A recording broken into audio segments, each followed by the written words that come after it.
అందరికీ నమస్కారం. స్త్రీ శక్తి ఛానల్కి స్వాగతం, సుస్వాగతం. మనం ఈ కార్యక్రమాన్ని నిన్న మొదలుపెట్టుకున్నాము. విశేషంగా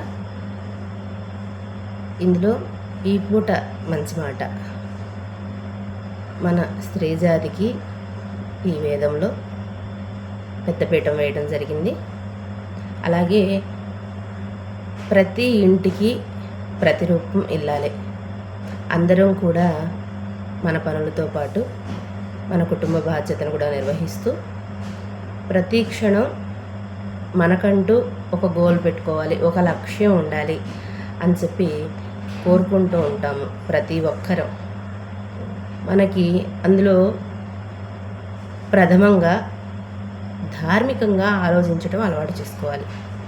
అది పెద్దల పట్ల, అలాగే గురువుల సాన్నిధ్యంలో, సత్సాంగత్యంతో, విశేషంగా మన పిల్లలతో, మన ఇంట్లో మన పిల్లలతో, మన భర్తతో మనం ప్రతి క్షణం కూడా కుదిరినంత వరకు టైం గడపడం, అలాగే పెద్దవాళ్ళ నుంచి 4 మంచి విషయాలు నేర్చుకోవడం, గురువు నుంచి మనం చక్కటి క్రమశిక్షణ నేర్చుకోవడం, పిల్లలకి మనం దానిని అలవాటు చేస్తూ ఉండడం, అలాగే బయట ఉండే వాతావరణం, ఇప్పుడు ఉంటున్న వాతావరణం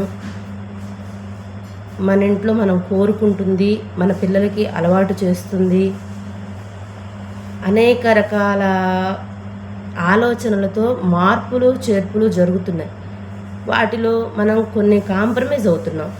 కొన్నిటిని పర్వాలేదు, బయట వాళ్ళు ఉండగా మనం ఉండడానికి ఏమైంది, మన పిల్లలకి ఇప్పుడే కదా ఇవ్వాల్సింది ఫ్రీడమ్ అని మనం కూడా కొంత ఆలోచిస్తున్నాం. బాగానే ఉంది, సంతోషమే.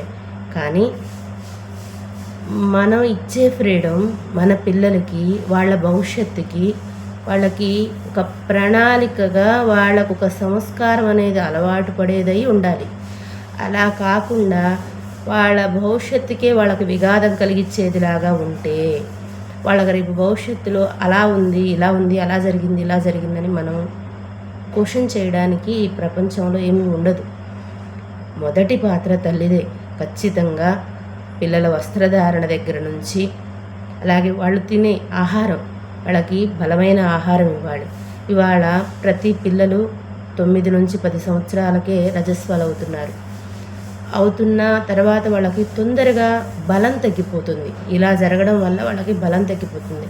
మనం పిల్లలకి ఎటువంటి ఆహారాన్ని ఇస్తున్నాము, వాళ్ళకి సమయానికి ఏం పెడుతున్నాము, దీనివల్ల ఇది పెట్టడం వల్ల వాళ్ళకి ఏం ఉపయోగం అనేది కూడా కొంచెం ప్రతి తల్లి ఆలోచించండి. అలాగే మనం వస్త్రధారణ ముఖ్యంగా మనం మాట్లాడుకోవాల్సింది, మన పాశ్చాత్యుల నుంచి మేము ఇలా ఉంటాము మీకేముంది అని అడిగిన రోజు నుంచి ఇప్పుడు మేము మీలాగా ఉన్నాము అని వాళ్ళ చేత మనం చెప్పించుకునే స్థితికి వచ్చాం. అది ఒకటి మాత్రం దయచేసి ప్రతి తల్లి గమనించండి. ఫస్ట్ పిల్లలకి అలా జరుగుతుంది, ఇలా జరుగుతుందని చెప్పి అంటున్నాను తప్ప, అలా జరగడానికి మన పక్క నుంచి మనం ఏం చేస్తున్నాము. ప్రతి స్త్రీకి ప్రతి అవయవం కూడా భగవంతుడిచ్చిన వరం.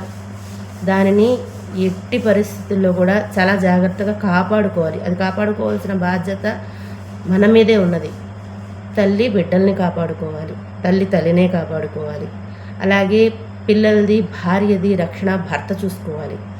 మనం స్వేచ్ఛ, స్వతంత్రం అని చెప్పి, అలాగే నాగరికత అని చెప్పి వాళ్ళు వేస్తున్నారు వీళ్ళు వేస్తున్నారని ప్రతి ఒక్కళ్ళం ఎలా పడితే అలా వస్త్రధారణ చేస్తున్నాం. చేయడం వల్ల ఎదుటి వాళ్ళకి ఏమనిపిస్తుంది మనల్ని చూస్తే అనే ఒక ఆలోచన చేయండి. చక్కటి వస్త్రధారణ ఉంది, మనకి మంచి అలంకారం ఉంది, వారం రోజులు రోజుకు ఒక అలంకారం ఉంది, వారాల నగలు ఉన్నాయి మనకి. మనకంటూ ఒక సంస్కృతి ఉంది. ప్రతి ఒక్కళ్ళు ఆలోచన చేయండి. బిడ్డల్ని దృష్టిలో పెట్టుకోండి, రేపు భావితరాల్ని దృష్టిలో పెట్టుకోండి. మనం ఈ పూట అలవాటు చేసి రేపు పొద్దున వాళ్ళు పెద్దయ్యాక, యుక్త వయస్సుకు వచ్చాక, వాళ్ళ ఆలోచనలు వాళ్ళు చేసుకొని వాళ్ళకు స్వతంత్రం వచ్చాక మా మాట వినడం లేదు అని మనం అనడానికి లేదు. ఈ పూట నుంచి మొక్కై వంగుంది మౌనై వంగుతుందా అని చెప్తారు. అలాగే ఈ పూట నుంచే మనం అలవాటు చేస్తే మనం ఏం అలవాటు చేస్తాం వాళ్ళు అదే నేర్చుకుంటారు, వాళ్ళు అదే క్రమశిక్షణతో ఉంటారు. ఈ పూటకి ఈ విషయాన్ని చర్చించుకున్నాము. ఇందులో ఏమైనా తెలియక ఏమైనా లోపాలు ఉంటే ఏదైనా ఉంటే చెప్పండి, లేదా మంచి ఏమైనా ఉంటే తీసుకోండి. స్వస్తి.